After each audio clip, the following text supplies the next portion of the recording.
Hi, I'm Rosie Acosta. I'm a meditation teacher, speaker, and author of You Are Radically Loved, a healing journey to self-love. Look, I grew up in East Los Angeles during the '92 LA riots, and it set me on a troubled path. I didn't grow up with mentors in my life, so I turned to reading as many books as I possibly could to learn about the purpose of life.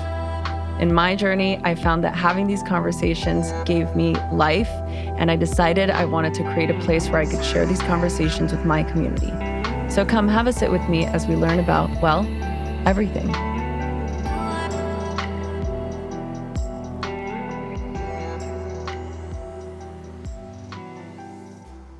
Hello, everybody. Welcome back to another episode of the Radically Loved podcast. I'm joined by a very special guest.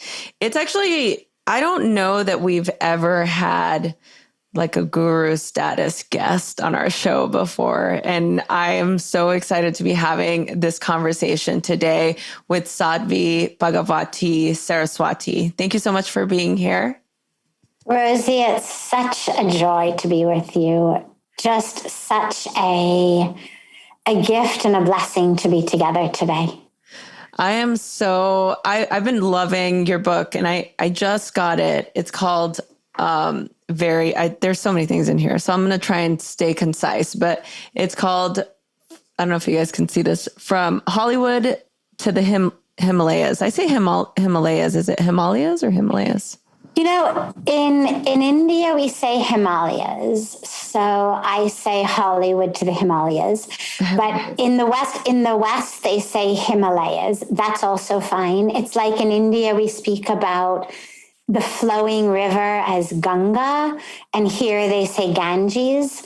So it's neither a right nor a wrong situation. It's more of a traditional pronunciation from India compared to a Western pronunciation. But either way is perfectly fine. Hollywood to the Himalayas, Hollywood to the Himalayas, either way. Oh, well, it is a journey, to say the least. And it's basically narrating the journey that you had into healing and transformation. And I was able to relate to so much of this. And actually, this thought came in as we were saying that. I'm like, why are we so obsessed with being right all the time?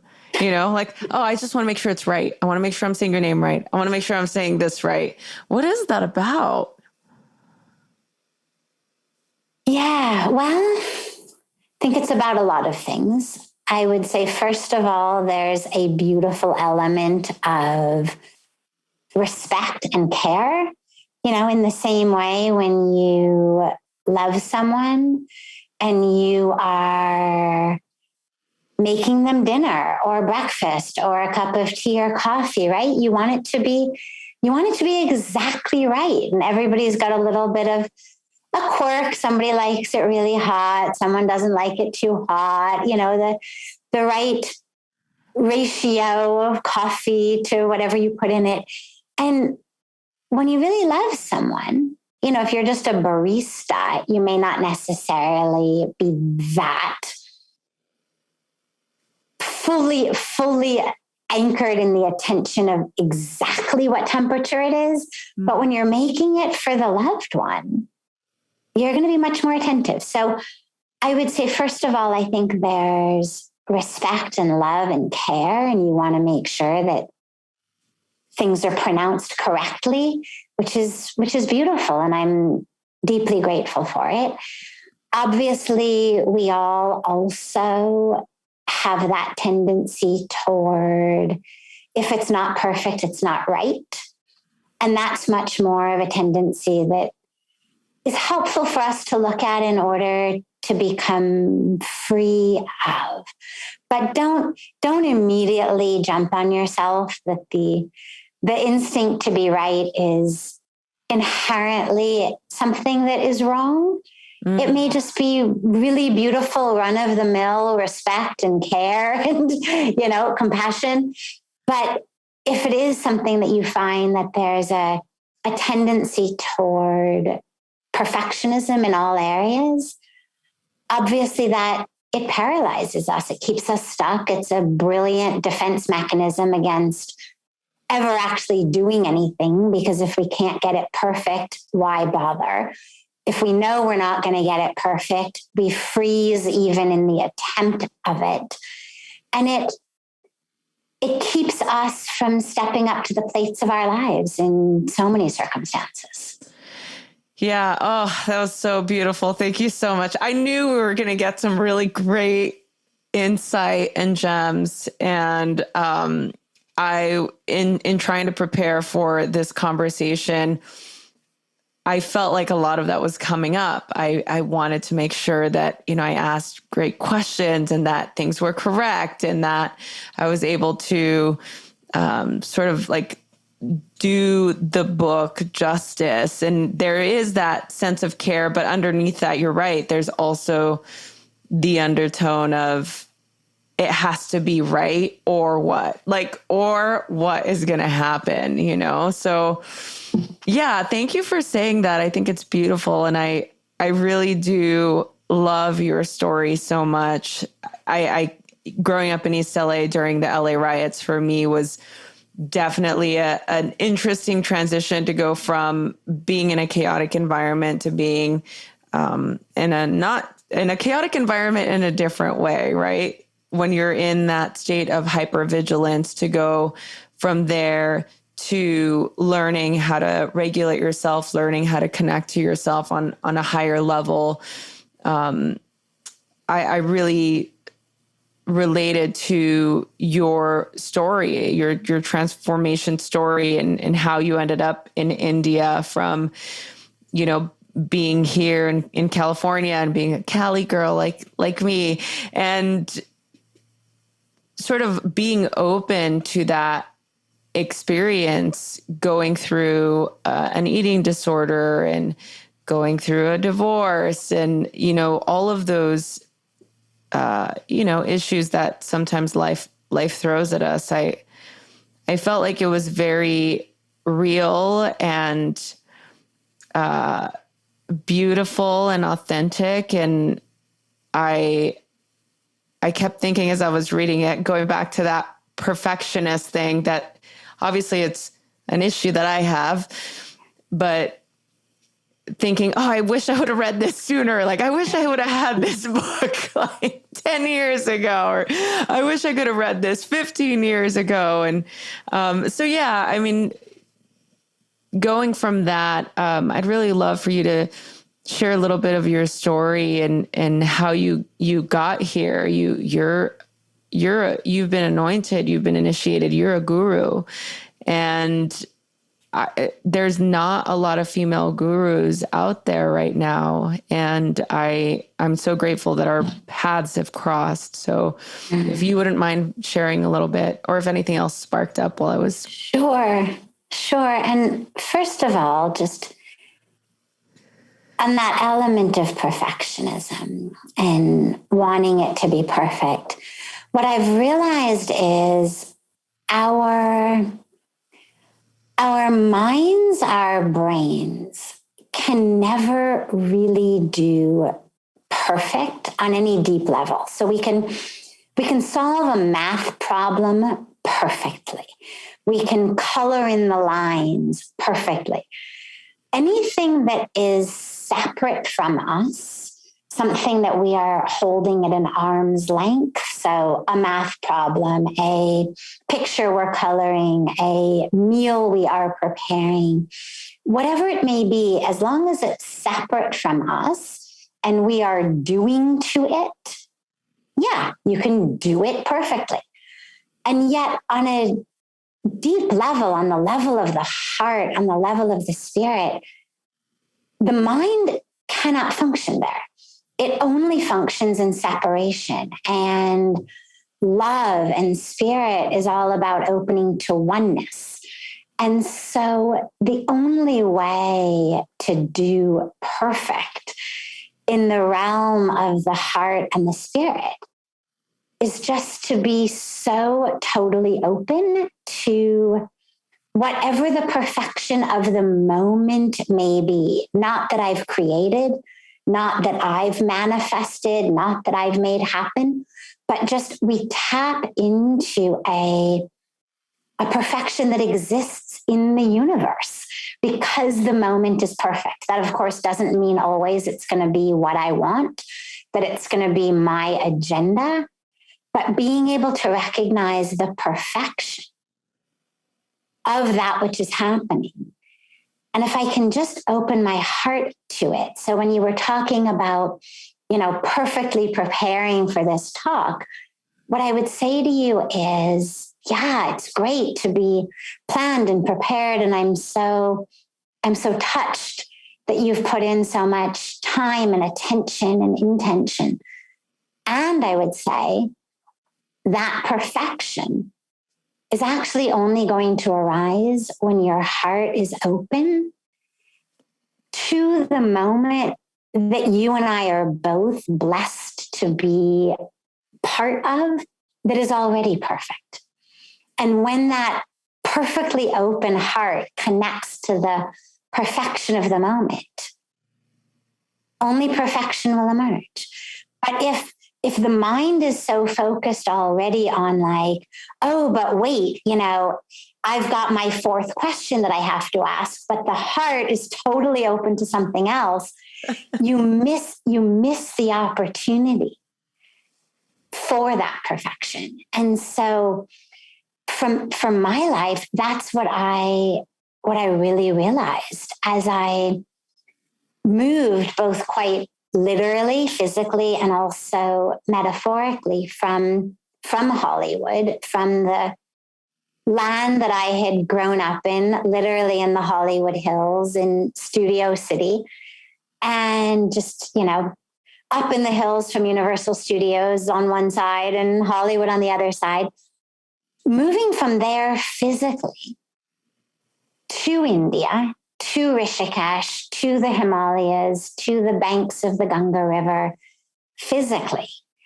But as I did that, there was a shift, not just in my latitude and longitude, but also in my whole way of thinking. And it began really with exactly what I'm speaking to, which is that trust. The only way to open your heart is if you trust. If we don't trust, and that's why perfection is such a defense mechanism for our egos, is the egos don't trust. The egos think it has to be my way. I've got to make it happen. And so it shuts us off. It shuts us off from possibility. And we plan it, we execute it. It's got to be how I want it, when I want it, the way I want it. And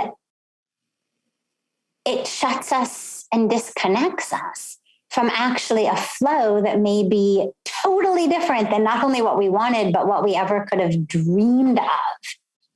And yet is so much more perfect than what we could have dreamed of. So yeah, I had this life for the first 25 years of my life that was really what you would look at, or so many people would look at and say, oh my God, this perfect life. Like she had everything, the money, the opportunity, the privilege, the just world that I grew up in was a world of everything, that people look at and say, oh, if only I could live there or vacation at that spot or wear these clothes or get invited to those parties. Well, I had all of that. Then I graduated from Stanford University. So you're like, oh, well, if only I could have, that type of an education. And in the midst of all of that, in the midst of all of the opportunity and privilege, there were two issues. One was the very general universal issue, which is, guess what? These things do not actually give you happiness. And no matter how much of them you have, they are not the key to joy and to peace and to freedom. There is no home or car or clothes or party or vacation or education that is the thing between you and happiness. We may think it is. Most of us do think it is. Almost everyone has, their one thing between them and happiness. But once we get that thing, well, then there's just another thing. Yeah. And so one issue that I faced was the general aspect of, oh my God, I have all these things and I'm not really that happy. But the other was on a very personal level, which was the experiences that I had had in the midst of privilege and opportunity and glamour and glitter and whatnot, which was that I had been severely traumatized as a child. I had been sexually abused in early childhood. I had then been abandoned. I developed severe bulimia in my adolescence. And when I say severe, I was in and out of hospitals and really in a very, very bad, both mental and psychological, but also physical, medical state due to it. And by the time I went to India with a backpack at 25, I had gotten to a place where I was managing my life. And I really thought that's what life was about. Like, I had been in enough hospitals and eating disorder centers and done enough therapy that I was managing my food. I was managing my addiction. I was managing my schoolwork. I was getting straight A's in a PhD program after graduating from Stanford. I was managing my relationships. I had gotten married right after graduating undergrad. I was managing that. And I thought that that's, what life's about. We learn to manage our lives. And nobody ever said to me, nor did I ever realize, managing your life is not the highest possibility or goal, that there is something so far beyond this death grip that we have on our lives of having to manage things in which we end up strangling them in so many ways. And again, this goes back to that whole aspect of perfection. It's like, I'm going to manage my meals, my food, my weight, my timing, my school, my relationships, my this, my that, lest anything get out of my control. And the underlying teaching of all of that is because I cannot be trusted and because the universe cannot be trusted. Hence, I need to micromanage it. Hence, I need to have this death grip on it. Hence, I need to make it perfect. Because if I just let go a little bit, I'm going to, in my case, gobble up the universe. I mean, I literally believed that if left to my own devices, there would be nothing left consumable in the world, that I was going to literally consume the world. And that what that means is I can't be trusted. My instincts, my hunger, my own inner guidance cannot be trusted. The world cannot be trusted. I didn't trust anybody to tell me what I should eat, how it should go, how I should deal with my anger and my pain and my fear. So when I arrive in India at 25 with a backpack on a trip that has, this is why I say just trust the universe, because I had no interest in going to India. I knew nothing about India. My husband was on a spiritual path. He was looking for a guru. I agreed to go to India only because I was a very strict vegetarian, vegan actually. And I knew how difficult it was to get really pure, unadulterated vegan food in Europe, where I had traveled a lot, even across America, in South America, where I had been. And I knew that Indians understood what vegetarianism means and that there was not going to be chicken broth in my vegetable soup or eggs, mixed up with my veggies or on my salad or fish in something. So I agreed to go and ended up within the first week having this extraordinary experience of the presence of the divine as I stood on the banks of the Ganga River. And Rosie, what was so powerful about it was that experience of the perfection of the divine was not just something that I experienced outside of me. So yes, it was outside. It was in this amazing river and in this everywhere, but it also was in me. That perfection, that infinity, that divinity, not only pervaded everything that my eyes could behold, but it also was all of me. And suddenly there was no separation between me over here, this confused, fearful, addicted, struggling, but managing, survivor over here and the universe over there. There was no separation anymore. And suddenly I was perfect, and I was whole, and I was complete, and I was infinite, and I was divine. And there was nothing of that separate self, that separate identification as the one to whom these things had happened, as the one who had experienced these, as the one who struggled. And yeah, it transformed my life and led to me realizing that that was where I was meant to live and meant to be.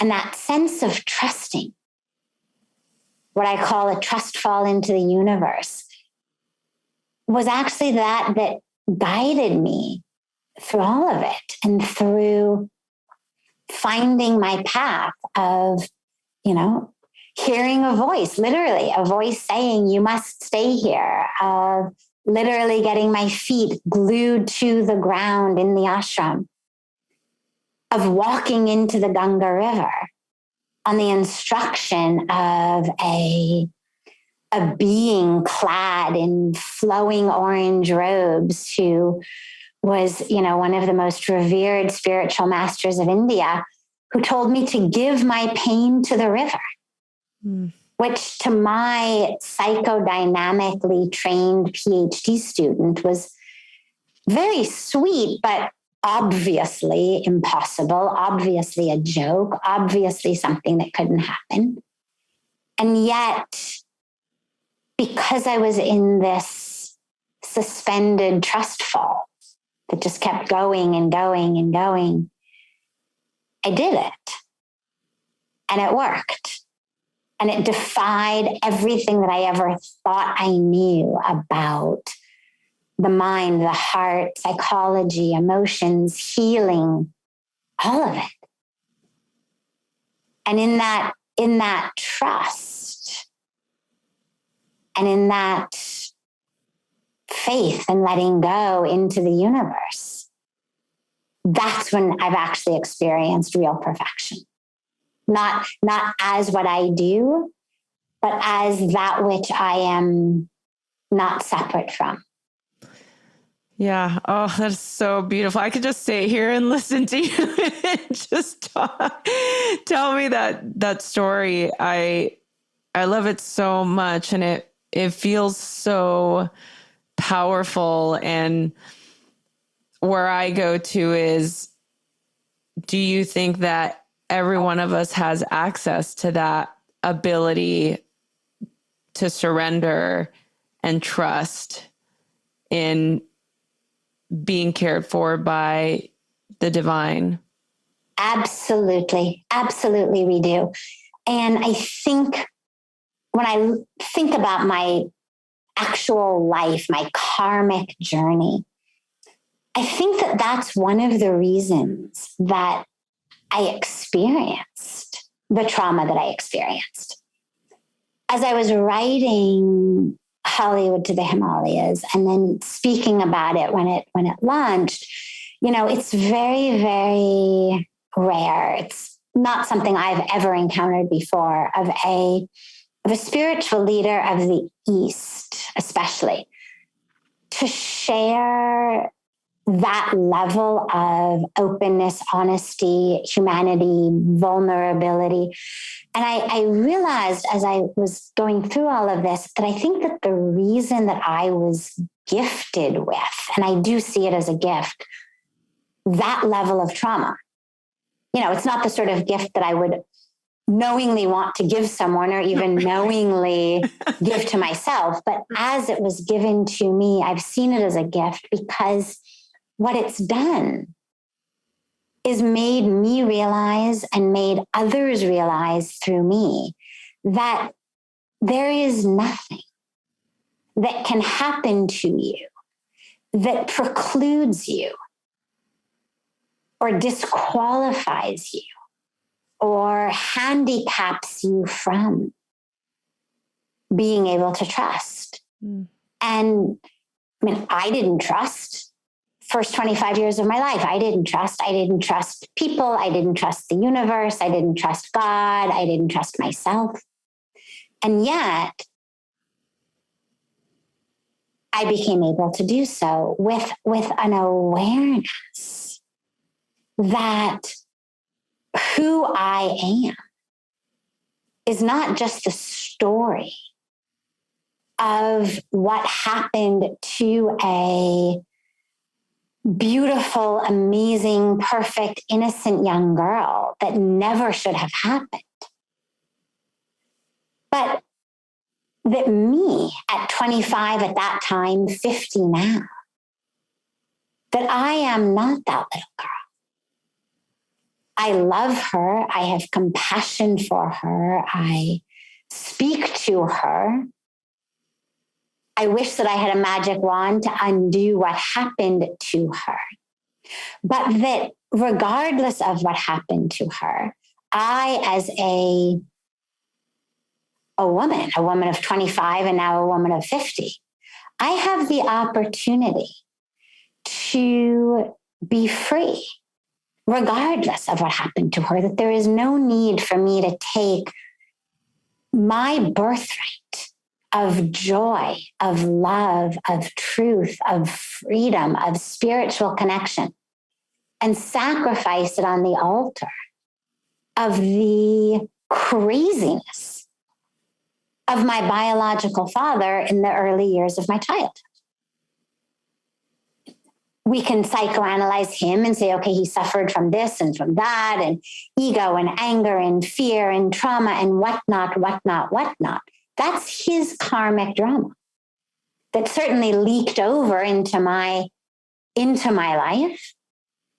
But for me to take my entire life, all of that of who I am, that divinity, that perfection, that wholeness, that completeness, that extraordinary oneness, and to sacrifice it on the altar of his karmic drama and to say, oh, okay, because you leaked into me when I was young, I'm now going to continue to punish myself for it. Like, you hurt me up until I was 8 years old. But I'm going to spend the next 42 years hurting myself after that. And that's what most of us do, is we experience difficulties, challenges, maybe even trauma. And we then continue to essentially abuse ourselves, to deprive ourselves.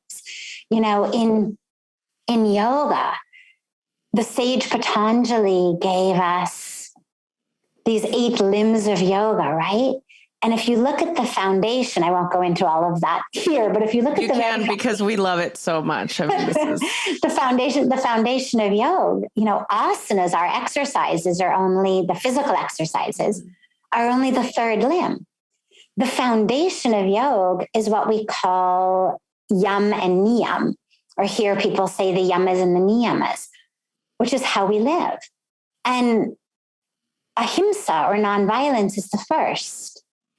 Satya, truthfulness, second.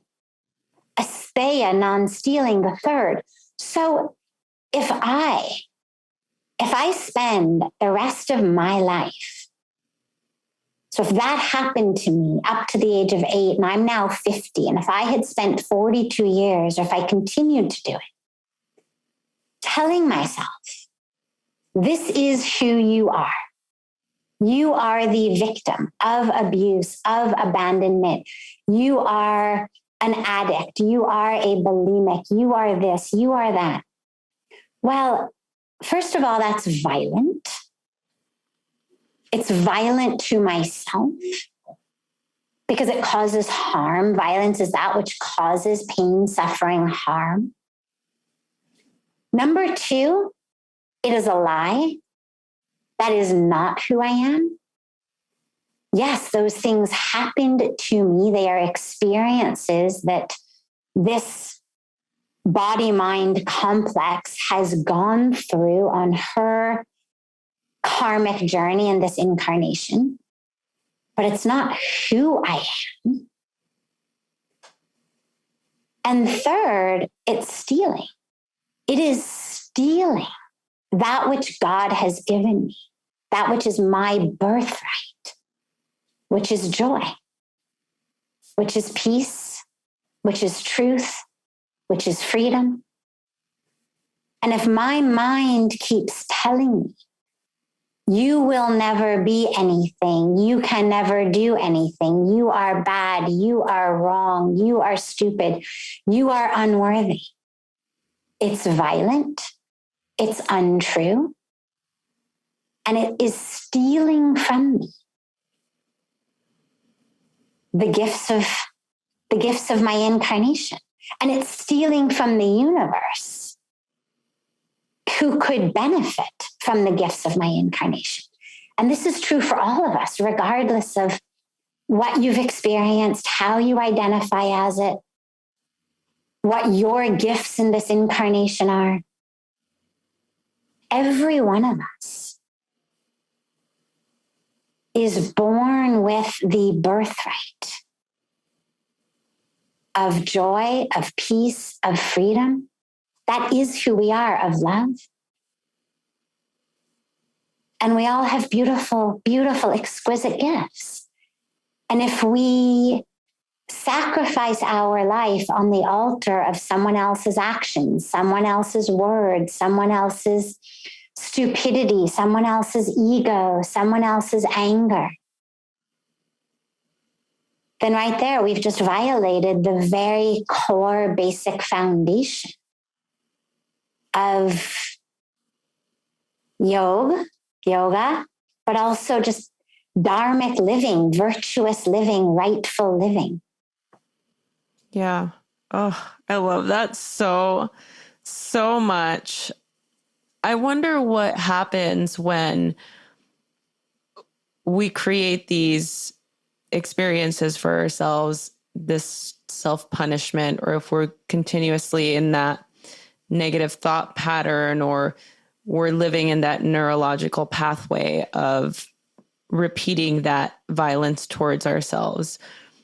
And we've been in this pattern for a large majority of our lives.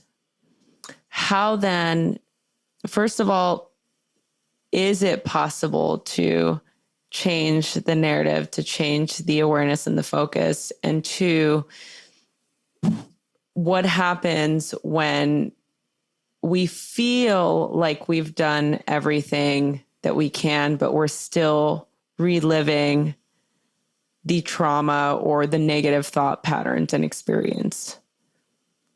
Yeah. So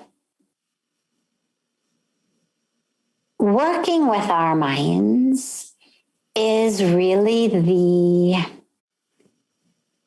the purpose of, as well as the substance of, any kind of spiritual practice, regardless of what path it may be, what way it may be. And the dilemma is that, we all understand that our bodies are something to work with. So if you walked into a yoga class and, you said to the teacher, I can't do headstand. Like I can't balance in headstand, or I can't do natarajasana. Like I just cannot grab that foot over my head. Yeah. And just doesn't happen for me. And, and the teacher says, well, so how long have you been practicing? And you're like, oh, I haven't started practicing yet. Like, that's why I'm here. I'm here because you're going to show me how to do it. Well, the teacher's not going to take you and stand you on one foot and yank the other leg up over your head, so that you tear every ligament in your body. The teacher's going to take you slowly through building block exercises that are going to loosen up your hips and your groin and your hamstring, and it's going to strengthen your legs and loosen your shoulder and do all of these things so that suddenly your arm goes up over the shoulder, the leg comes up, and you can effortlessly hold it because it has become part of who you are. And in the same way, the mind needs to be worked with. But it's so interesting, Rosie, because we seem to realize that every other part of our body needs to be worked with. So nobody would say, oh, I'm just, I'm going to buy myself a piano and tonight I think I'll be playing Beethoven for the music. Just give me a few hours to adjust the height of my stool and then come over and I'll play Beethoven. We understand that I would need to practice that for a while, that my fingers, the whole connection needs to be worked with. Whatever we want to do, we understand we need to practice it. That it's a muscle, it's a skill. And the same thing is true of the minds. I like to think of the mind as a muscle because it really works like that. What you train it to do, it does. So if I get weights, but the only thing I do with my weights, or I do a lot of, curls, well, my biceps are going to get really strong, but the rest of my body isn't going to benefit in any way. I'm going to have kind of one go-to muscle in my body, which is a bicep. And I think of the mind like that, is that it strengthens the parts of it that we work. And, of course, neurologically, we speak about neuronal networks, neuronal patterns. We say things like neurons that fire together, wire together. We talk about, all of these patterns. And in India, we speak about something called sanskaras, which are really impressions, energetic, neurologic impressions upon the psyche. And they don't change overnight. You've got to work with that. You've got to build new ones. It's like if I take, let's say I take this little, it's just a booklet.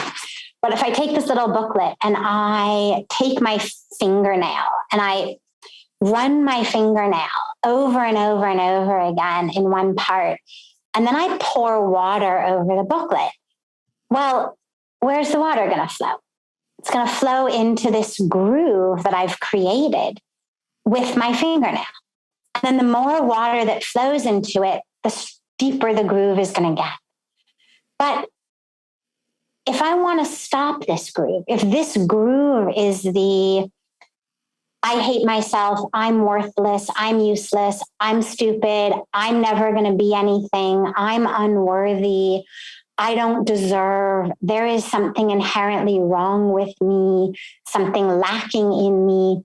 All of those I am statements that stick us in jail rather than make us free.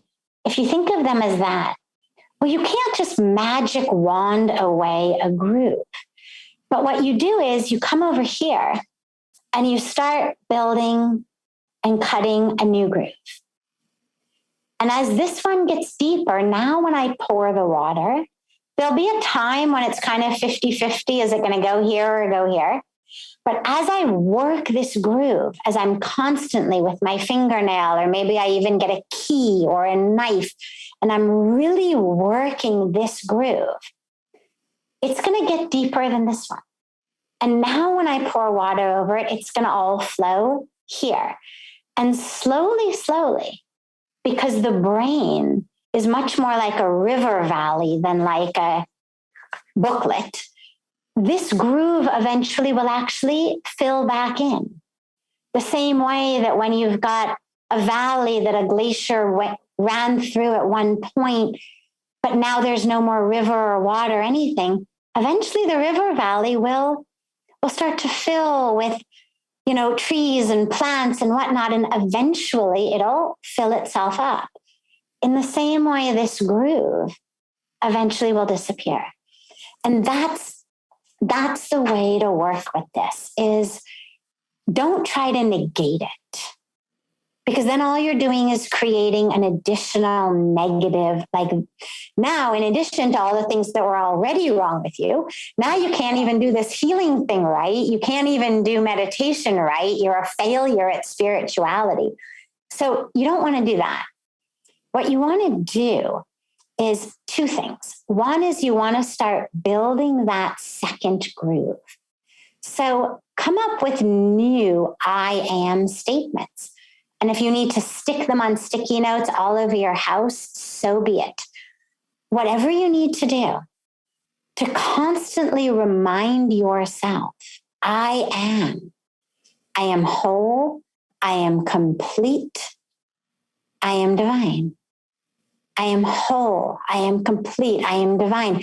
In the Vedas, we are taught so beautifully in the Upanishads, which are seen as the essence of the Vedas.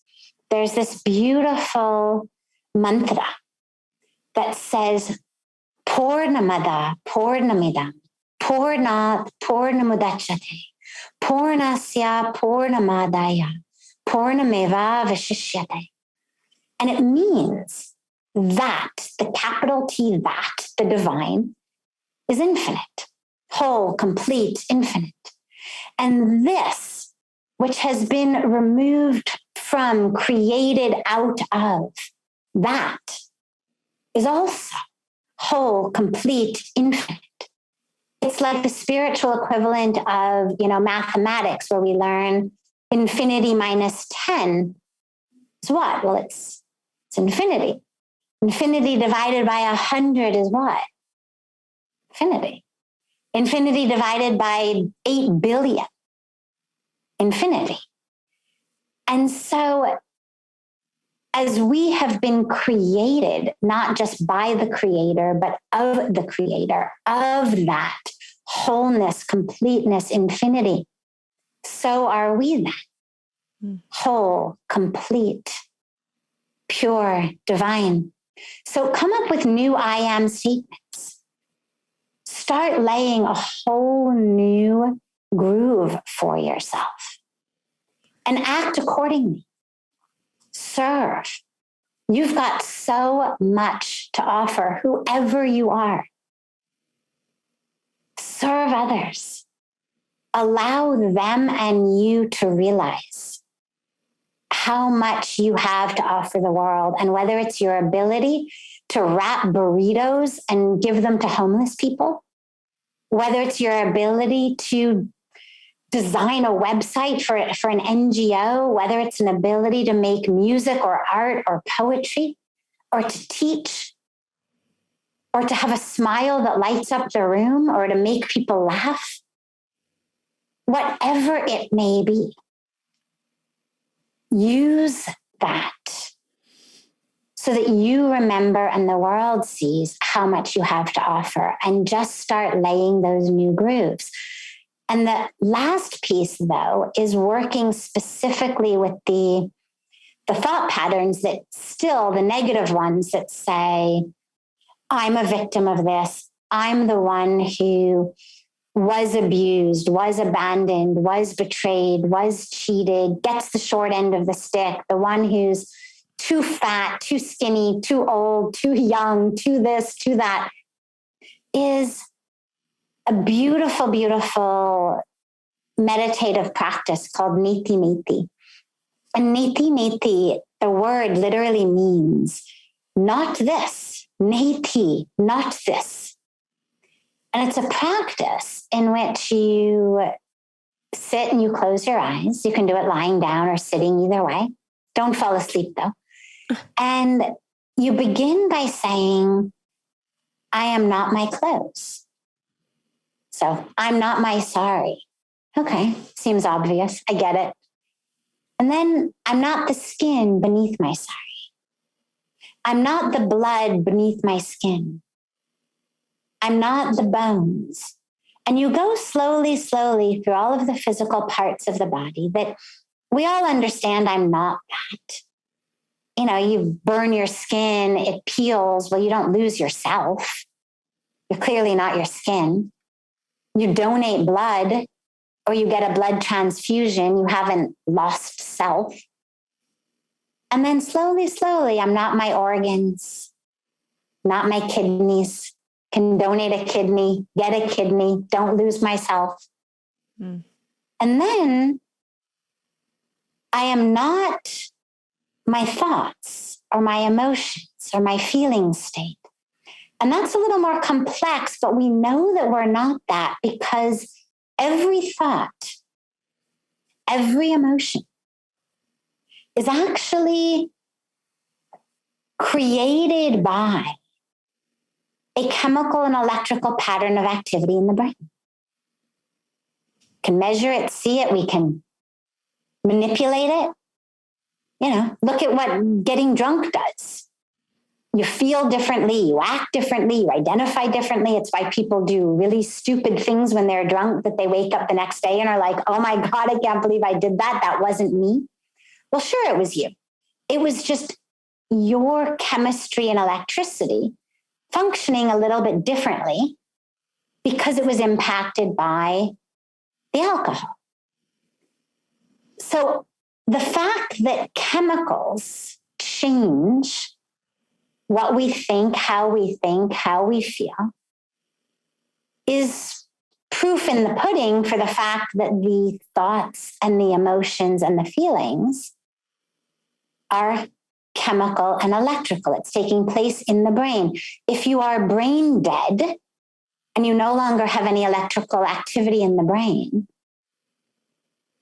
that's how we know you're not having thoughts, you're not having emotions. They can do, right, these functional MRIs that show that oxygen is just not being utilized in these ways. So all of our thoughts, all of our emotions are patterns of electricity, patterns of chemical and electrical interaction in our brain that are manipulatable by alcohol, by drugs, by shock treatment. Well, I'm not electricity. I'm not chemistry. So I'm not the thoughts in my brain. I'm not my personality, because my personality kind of keeps changing. I'm not, and you just go through neti, neti, not this, not that. I'm not what happened to me. There isn't one cell of my body today that was abused or abandoned. They've all regenerated. Every cell in the body regenerates over every 7-8 years.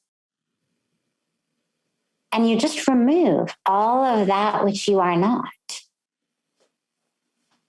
And then in that beautiful space of, you could call it emptiness, nothingness, or you could call it everythingness.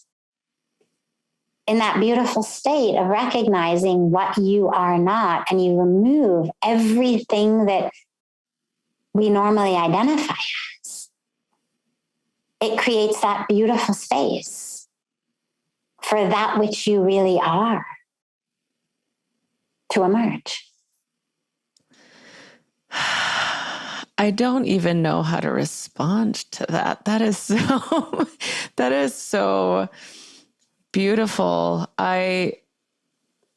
I can resonate with everything that you're saying so much. And it truly is a reminder of why I chose this path, of why I became a student of yoga and yogic philosophy and have this desire for freedom and transformation. I mean, this is why, and I'm so grateful. I can sit here for hours and listen to you speak. And yes, just like you said in the beginning, I didn't ask any of the questions I prepared, which is hilarious. And yet it's been perfect. Yeah, exactly. So I do have one final question before we finish. And before I even ask you that question, I would just love to have you back on, the next time or whenever you can, because this has just been so nourishing on so many levels. So thank you for that. Of course, I would be overjoyed to be with you again.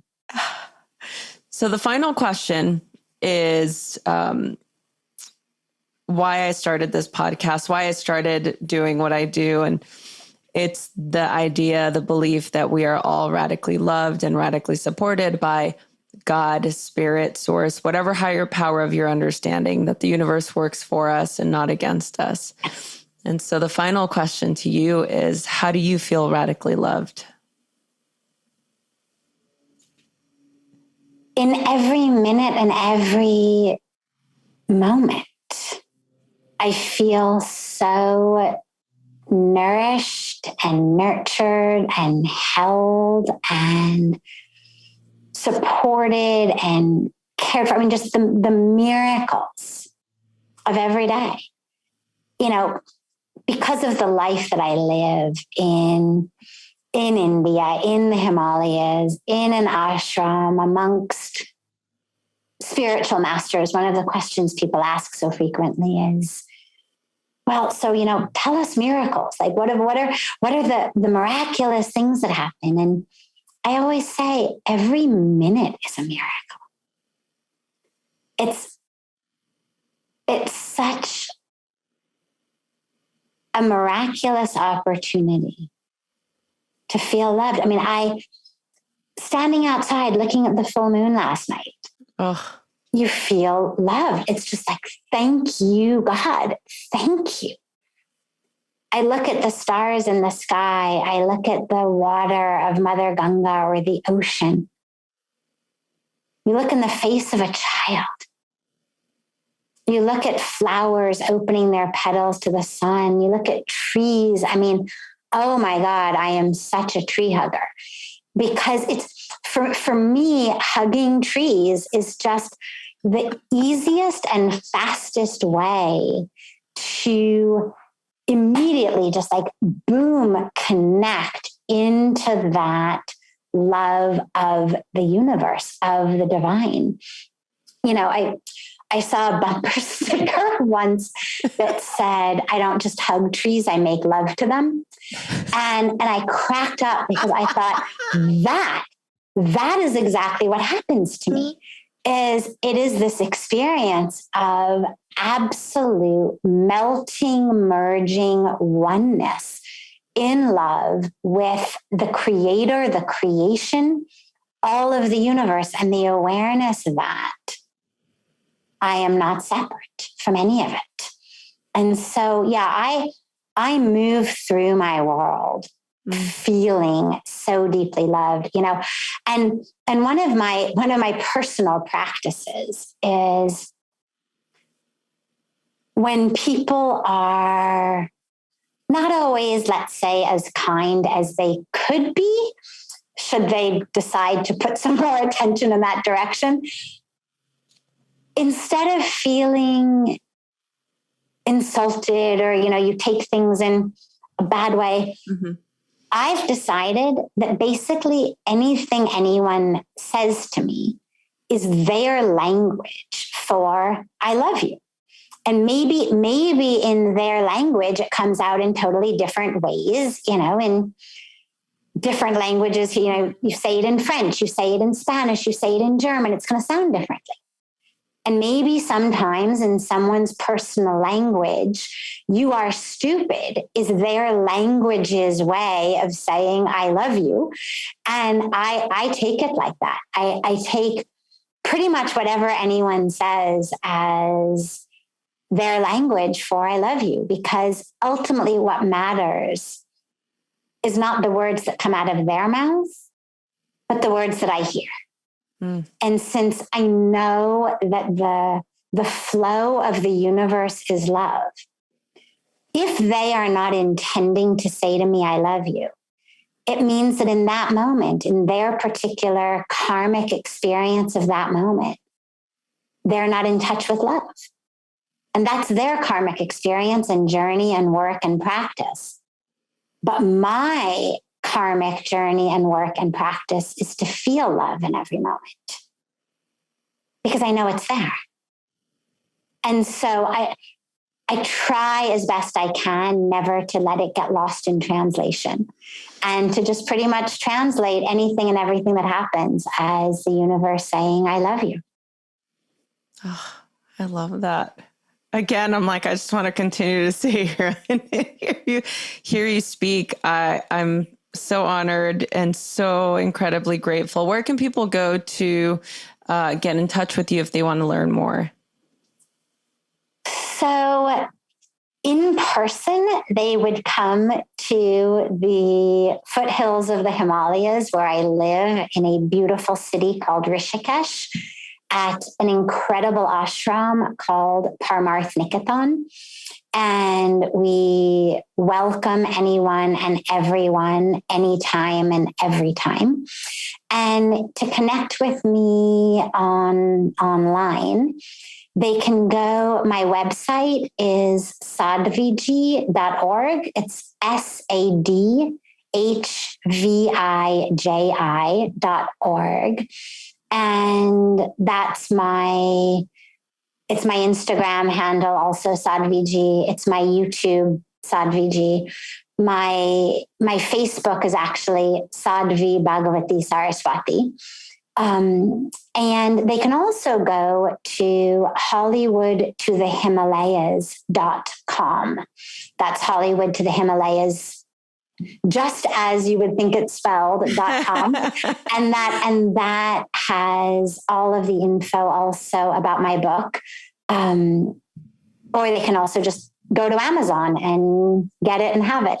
Yeah. So, and we'll put all of those links in the show notes. So if you're listening to this, wherever you get your podcasts, it will be in the info button. And also if you're watching this on YouTube, the links will be in the description below.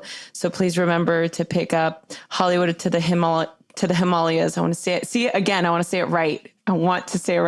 Hollywood to the Himalayas, a journey of healing and transformation. It is such an incredible read. I recommend it to anyone who is wanting to grow internally and externally as well. It is such an incredible story, so inspiring, so poetic. And I think that every single person should read this story. So thank you so much for writing it. And thank you again so much for being here. Sadhviji, you are a true guru, a real, authentic angel on earth. And I'm so grateful to be connected with you. And I am so grateful that you did this show with us. Thank you so much for being here. Of course, it's been such a joy, and congratulations on your upcoming book release just this week. A beautiful birthing of love and truth into the universe, which is just exactly what the universe needs.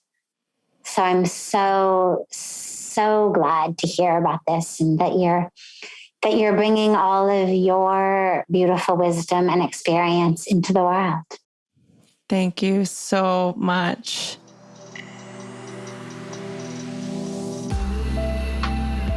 Thank you so much for listening to the Radically Loved podcast. Please remember to subscribe, rate, and review wherever you get your podcasts, and follow us on Facebook at Radically Loved Rosie, on Instagram at Rosie Acosta, and Twitter at Rosie Acosta. By the way, this is original music by DJ Taz Rashid. You can follow DJ Taz on Spotify and check out the best music for yoga and meditation. This has been a Mod Pod Studio production. Check them out at www.modpodstudio.com.